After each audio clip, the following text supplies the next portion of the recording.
with the top 500 world ranked universities in a short span of 18 years. In Coimbatore campus, we have Amrita School of Physical Science, where we have three departments: Department of Physics, Department of Chemistry, and Department of Mathematics. In Department of Mathematics, we offer two UG programs and three PG programs. The UG programs are 5-year integrated MSc Mathematics with Computing and 5-year integrated MSc Data Science. And PG programs are MSc Mathematics, MSc Applied Statistics with the Data Analytics, MSc Data Science with Logistic and Supply Chain Management. Now I'll be discussing about biomedical analytics, which is used in data science. I will not giving you a detailed description, but I'll be just giving you the how biomedical data is used and what are the softwares used and how it is used and what are the functionalities about the entire data set. Now, biomedical data analytics utilizes computational techniques to analyze biomedical data like genomic, proteomic, clinical, and imaging data to gain insights. These insights can improve patient outcomes, enhance research, and optimize healthcare practices. Generally, we'll be talking about genomic data science. So, it is nothing but a combination of genetics, computational biology, and data science. But students should focus and understand more on statistics and computer science so that the hidden information within the DNA sequences can be understood and the DNA variations can be analyzed, which would get impact on human health and diseases. So, why is this genomic data collected? That would be the basic question. Why it is collected? What is the need of genomic data? So, it is first used in life science research. Life science research in the sense that we could understand and explore the evolutionary history of organisms. That is to trace out the evolution of certain species and learn how species adapt to the changing environment. And it is also used for genetic disease diagnosis. That is, diseases like genetic disease like cancer, genetic disorders, and other inherited diseases. So once this we could be able to identify, we could able to take preventive measures so that early diagnosis can be done and we can improve the outcomes. Drug development also a data set can be used or the genomic data science can be used. So drug development in the sense, assume that we have thousands of chemical compounds. So these chemical compounds generally has to match with a particular disease. So we cannot generally take all the 1,000 compounds and match it this time consuming. Hence, what we do is that we just see which would be a particular target, drug target. Once the drug targets are identified, then it would be easily matched with the disease. Or I can say it can be docked with the disease. So such type can be done so that time complexity can be reduced because generally when we take 1,000 data set it's so time consuming. So when we could able to identify a drug target, then naturally we will have only handful of data. They say only 10 chemical compounds. So these 10 chemical compounds can be given for the lab test or wet test, and a drug can be developed and a treatment can be started. So this would be very useful in drug development. It also can be used for forensic science. So, to study the genomic data to identify the suspects in criminal cases. And also can be used for population genetics to know about human migration and also regarding the population studies to human genome data analysis. Now, what are the technologies used in genomic data analysis? See here, this is not only for genomic data analysis. I've just taken an example to say it is a genomic data analysis. Anything that is related with biomedical. data set, we can use all these techniques. It's only just an example of genomic data. Yeah. So any data that is related to biomedical data set can be used by using all these technologies. So the first and foremost is bioinformatic methods and tools. Next comes machine learning, statistical software, sequencing technology, visualization tools, and big data tools. So let's just have a quick look with the bioinformatic methods and tools that are used. So maybe you might all have learned in 12th what is transcription and translation, especially in the center dogma of molecular biology. So transcription is copying DNA into mRNA, and translation is using mRNA to build proteins. So you also might have learned what is initiation, elongation, and termination. These are three stages where DNA, copying the DNA and then to mRNA, and from mRNA to protein. So here naturally, all this uh, translation and transcription process involves huge number of nucleotides sequences and protein sequences. So all these nucleotide sequences and protein sequences are stored in a database.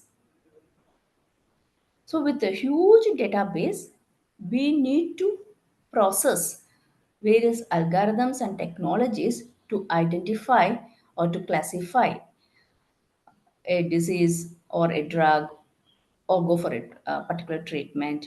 So everything can be done by using the database. So think about how huge the database would be. So the first step that can be done is sequence alignment. So from the huge database that we have, let us take that, suppose for example, let us take we have hundreds of similar sequences. So these are the we have, naturally, we only consider nucleotide sequences, protein sequences most commonly. So nucleotides, it can be nucleotide sequence or a protein sequence, whatever it is. Assume that a new nucleotide sequence is arriving. Already we have 20 or hundreds of existing nucleotides which are similar in nature. So let us compare this existing similar 100 sequences with the new incoming nucleotide sequence. So this sequence alignment will tell us how much percent similarity would be. And once if the similarity is say about, for example, it is 95% or 99%, then the new sequence that has been arrived may have all similar functions and structure which is already closer to the existing sequence. So 20 sequence, if you have similar structures and similar functional properties, so the new sequence we need to match with the hundreds of sequences which is already existing in the database, and you can make able to make a conclusion how far this new sequence would have the structure and chemical property, because we are unaware of the functions that it has, because it's a new sequence that is entering in, it doesn't know anything about the new sequence.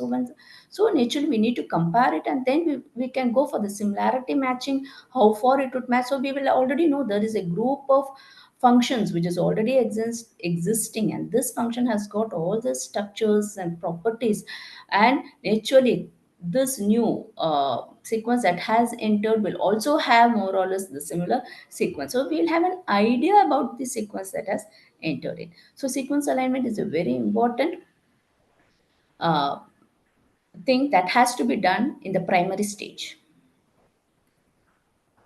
So still there are more number of alignments that can be done. So here, before moving, I would like to tell a little bit more on sequence alignment. This can be done actually locally as well as globally. Yeah. And there are various algorithms that is done in it. So local alignment can be done or global alignment. And we have algorithms say Smith, Waterman or Needle, such algorithms, various algorithms which can be matched according to our needs. Suppose if we need only bits to be matched, yeah, so then we can, it's better, let's go for local alignment, so that particular structure or particular function can be known. But if you doesn't have any idea, if you want to go for global alignment, then let's go with the algorithm similar to it. Or there are different algorithms like graphing dot matrix dot plot. So we can say it just gives you the alignment using visualization. And all this have got softwares also, but still we should know how the basic methodology works, and then it's better, let's because maybe we can do only with 100 nucleotides and not more than that, or 10 or 20 in class. So when you have thousands and thousands, naturally we have to go for softwares, and there are various softwares where these alignments are done, and that can be also focused on.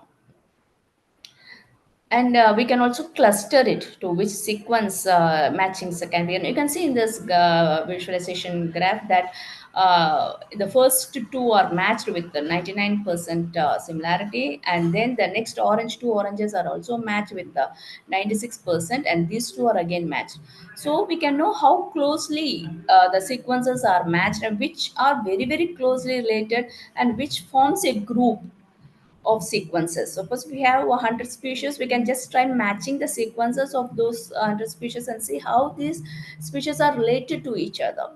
Because evolutionary history has to be known, only then we could able to identify what type of disease it would be, or we can go for correct cure, a correct treatment to it. So it would be better that we could able to align it properly. So it's one of the method is clustering, where how we can cluster it and say which all will be closer, which all sequences can be closer aligned sequences, and based on the similarity matching 80, 85, 90, 95% or so, we can just start considering those sequences, those structures can be taken out. So this is also an important method. So these are the studies that can be made. So just to have an overall view about the studies, I would like to tell you all this. Uh, Still, there is various methods, but I'm just pinpointing only few of it. Yeah. So that you will have an idea how this application can be done, and where it is done, and how it is done. So just to have an idea, I'm just briefing it out. And this is also another scenario with sequence line clustering method. So similarly, you can see on the right side, there is a visualization part by means of charts. So visualization is very, very important. We can use various visualization techniques, and you can just see, because suppose if you are going for database with thousands and thousands of data, clustering will overlap at times. So we may not have an exact view. So what we need to do in such cases, if there's an overlap, it's better to go for a plots, so that there we can have a clear picture of how which species are closer, how it has been evolved, and all those we can make a conclusion. Yeah. And the next one is phylogenetic tree. So this is nothing but a diagrammatic representation of the evolutionary relationship that happen among the living organism, and it gives only by means of a diagrammatic representations, by means of various algorithms, and how species evolved from a common ancestor. So from the common ancestor point, it starts dividing, and we could know how it has evolved from way back. Yeah.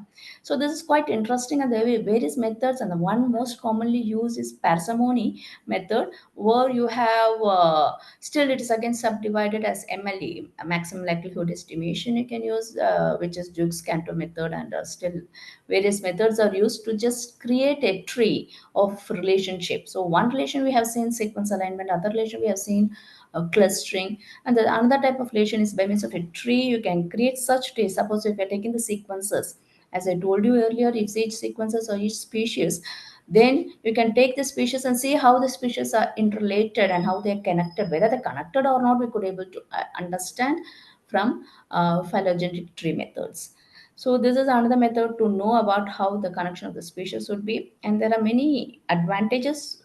They are used in search for a new species, used to study evolutionary histories, to study how the species was spread geographically. This is also very important, to study the common ancestors about of extant and extinct species, and also to identify the most recent common ancestors, and to recognize how closely related species are. So once when you know how closely they're related, we could able to study in detail about the new species that is identified. And also it is help to identify the infectious microbes that can be traced along with the evolutionary history. So if there is any issues that has happened in the evolutionary history also, we could able to trace it out. So these are the examples. So just an example. So as I told you, this is not only for genome data set. You can use any type of data set related to biomedical. Now, what are the key principles, key concepts? So, key concepts that are related over here is, as I told you earlier, the second would be machine learning. So, in machine learning, there are various techniques that come across that we will see now. The third one is statistical software. So, statistical software is most commonly used is R programming. So, R programming tells you all this. We have all methods are inbuilt, and certain algorithms you can also easy to have code in it or write code in it. So, coding is also easily done over there, and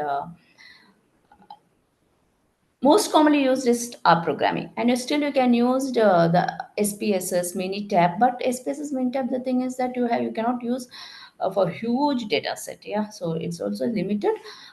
You cannot use for thousands and thousands of data sets.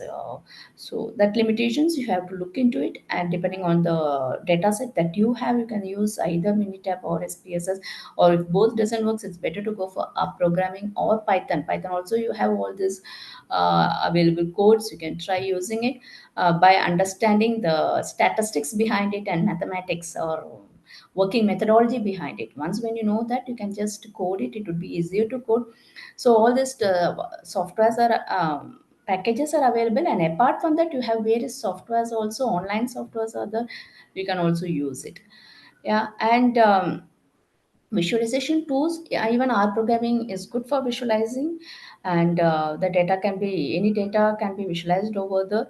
So, and big data tool is what now day to day everyone is working on artificial intelligence, CNN, convolutional neural network, and deep learning. So all these are using big data tools, and naturally our data set will always be a big data.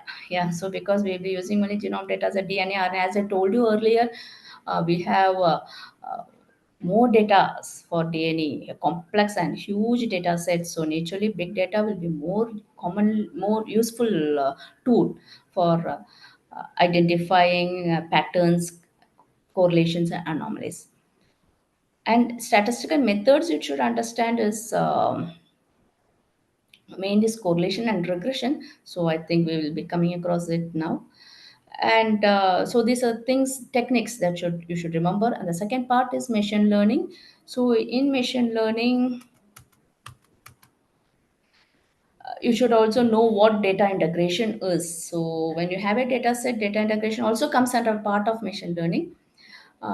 So data integration is when you have a huge data set, you cannot use the data set as such. Yeah, naturally there will be data has to be cleaned, or I can say data has to be pre-processed. Because you will have n number of missing values, you will have data set which is not appropriate, units will not be correctly mentioned.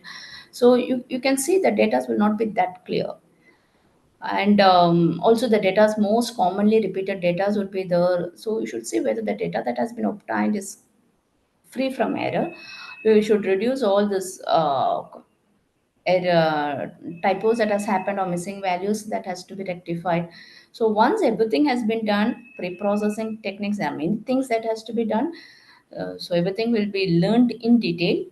This is just an introduction. So all these pre-processing techniques will be taught step by step, and that can be learned. And once that has been done, we will be going for machine learning and artificial intelligence. So machine learning techniques is also we have more. So machine learning techniques is nothing but generally we have unsupervised, supervised, semi-supervised, and reinforcement learning. These are the techniques that we have. So when we go for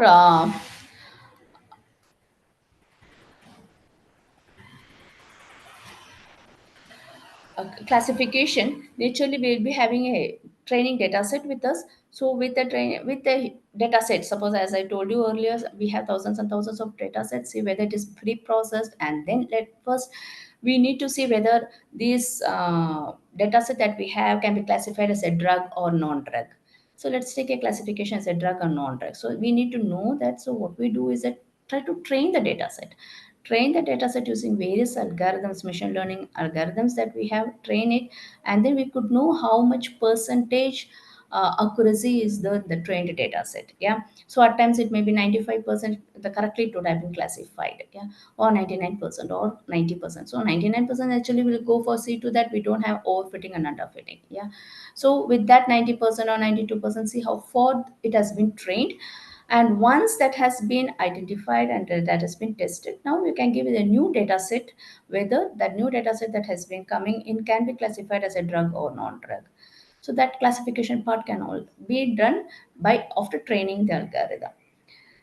And then we will have the output. So pre-processing and various algorithms are there. So we should try to learn all these algorithms that will be taught over the entire syllabus that is there for data science.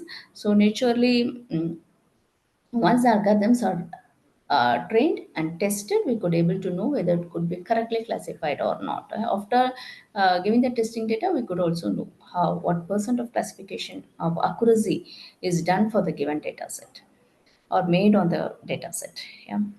So again, in classification, we have classification can also be done. So as I told you, we have various algorithms, and regression is also done.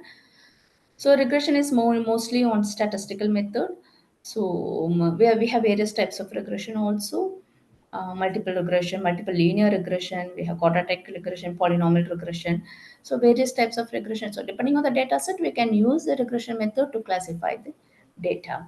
So data classifications can be done by various methods, and even after regression, we can even use the table of the data that we received as an ANOVA, that is we call as analysis of variance table, and then we can also make certain conclusions whether the data set can is considered uh, is appropriate or not. So all this can be done by using these methods. So, and also we can go for dimensionality reduction when we have a huge dimensional space. The dimensional space, more number of dimension, the dimension can be reduced, and we use with we can work with lesser number of dimensions. So that is what has been shown over here. So we have gene 1, gene 2, and gene 3. So we can see more number of dimension that is reduced to 2 dimensions. We're saying PC1 and PC2. PC is, I think, principal component analysis. So using principal component analysis, we can have dimensionality reduction. So that part can also be done. So any type of data set that being given, if the dimension is more and if you cannot work on with it, then actually you can try to reduce the data set. So as I told you earlier, we can also work with clustering. So grouping the data set. So all these species belongs to one group, all these species belongs to other group. So we can try to split the data set into groups. So these are the methods for supervised and unsupervised techniques. So this comes under machine learning. And then, as I told you, it is also used for precise medicine, data security, and privacy. So that is very important because our data set has to be, the data set generally used has to be safe. So even we may also using live data set, we will have data sets. So everything, security and privacy is very important point to be concerned. So that is also to be considered as a key concept and principle. So as I told you, big data analytics and bioinformatics is what discovering a biological tool to discover new drugs and understand diseases. And ethical consideration also has to be considered. So how far people are using the data set, either they are misusing it, going for a wrong decision or correct decision. So that ethical consideration can also should also be given. So these are the key concepts that has to be done when we go for data. Taking the data from the website, or let it be our own data when we put it in the website. Yeah. So these are important challenges. One is volume and one is privacy. So since the genomic data will be huge data, we should see to it that we should use that you should have that storage resources. Yeah. And so the organizations require large amount of computational power and storage resources to analyze the genomic data. So we should be able to download the data, or we should have that computational space has to be there, and efficiency of the computers has to be only then we could able to use the data set. And also privacy has to be maintained. So either uploading the data set or downloading the data set, for both we need these two to be considered. So this is the main data set that that is to be used. There are various number of websites, yeah. So but here we can use all this, whatever I've told you, clustering, classification, all this can be done, and we have a data set, a huge number of data sets also. So yeah, European molecular biology laboratory can be used, and this is all based on the primary structure of protein. So to go in depth, all this we what we have seen so far is based on the primary structure. So elementarily we can know how it is, yeah, how the structure of a protein would be. Yeah, so whatever it is, a DNA or a nucleotide sequence or a protein sequence, whatever it is, this is all this are just a primary structure. Yeah, so we can also go for a higher level, say secondary structure of the protein. So once the primary structure is known and we could able to identify certain concepts of primary structure, once we are clear with it, I mean, we are clear with the primary structure, we can go for the secondary structure. And so that is a little bit advanced level. So we can know how the hydrogen bonds are in case of proteins, how the hydrogen bonds are stabilized, and what would be the backbones, and all this we can make a thorough study of the structure. Yeah, what even nucleotide or protein. So and even we can go for tertiary structure of a protein or a quaternary structure of a protein. Everything can be learned. So once your primary is learned, then nature is easy for us to learn the secondary, tertiary. Tertiary is nothing but a three-dimensional arrangements. Secondary means you will be learning secondary structure of a protein means you might have learned alpha, helix, beta sheets. What it is, you might have learned it earlier in your school level, 12th, and maybe now you'll be learning in depth the higher level of the structures of the protein, the secondary structure of a protein. And tertiary structure also will give you a three-dimensional arrangement of all atoms of a protein formed after the polypeptide change folds and twists. Naturally, it will fold. Yeah, it will fold and twist. All this polypeptide chain will start folding because of interactions, and thus twisting and folding is what you learn the stationary structure in a three-dimensional arrangement. And higher level again go for quaternary structure. So this would be the structure visualization of primary, secondary, tertiary, and quaternary. So once the primary is thorough, we can go for secondary, and even we can try learning a little bit of tertiary also in the higher level. When you take a specialization in the elective, you can learn more about the secondary structure. So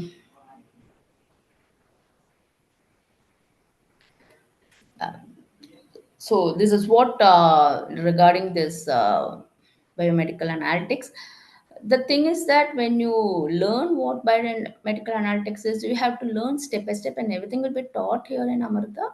It will start from the basics, the mathematical concepts behind it, the statistical concepts behind it, the biological concepts behind it, the chemical concept behind it, the chemical structures, and all the concepts. You will have a clear idea, and then you will, this is one side. On the other side, you will learn the computation aspects of it, the coding of it. And on the third side, you'll be learning the machine learning. From the beginning, you'll be learning what data mining is, why data mining is used. In data mining, you'll be learning what is pre-processing techniques and certain basic algorithms, and then you'll go for machine learning techniques. So machine learning will be higher advanced techniques of classification, clustering, I mean, supervised, unsupervised, and various other algorithms you'll be learning. And a little bit when you go ahead from it, you will try to take a data, and then you try to club all this. So statistical, mathematical, computational, and then coding part of it, and then um, even the chemical part of it.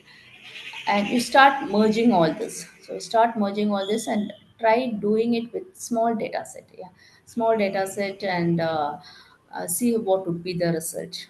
A handful of data sets, say 10 or 15. And once that is done and you could able to understand what it is extended and to real life. So we start downloading a real life application will be done, and this will be extended. So it will be quite interesting to work with all this. This is not only for biomedical; it is done for any type of data set. Various data sets will be taken, and it will be. It's a biomedical is a part of it, but it's not entirely dealt with part because machine learning is common to everything. Yeah, so any data set can be used.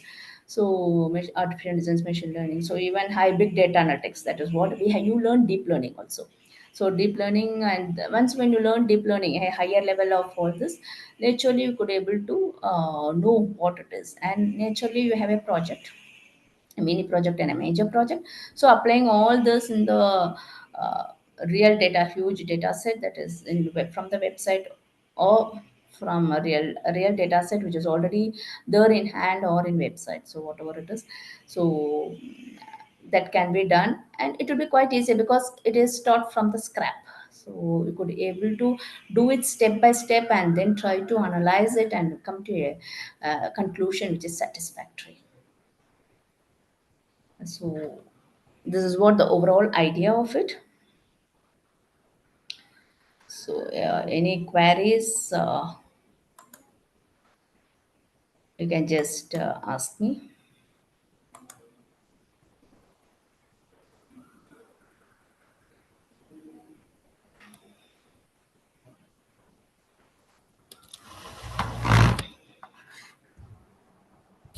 Yeah, you could ask me if you've got any queries related to this topic, or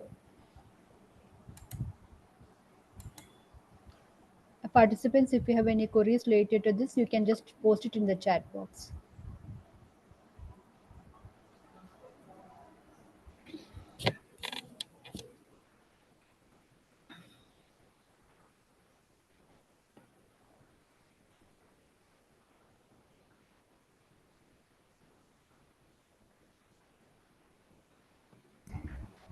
yeah, Ma'am, I think as of, yeah, yeah, they don't have any queries. yeah, So yeah, shall we okay. wind up? Yes, ma'am. Yeah, ma'am. Okay, ma'am. Okay, Thank you. ma'am. Thank you. Thank you.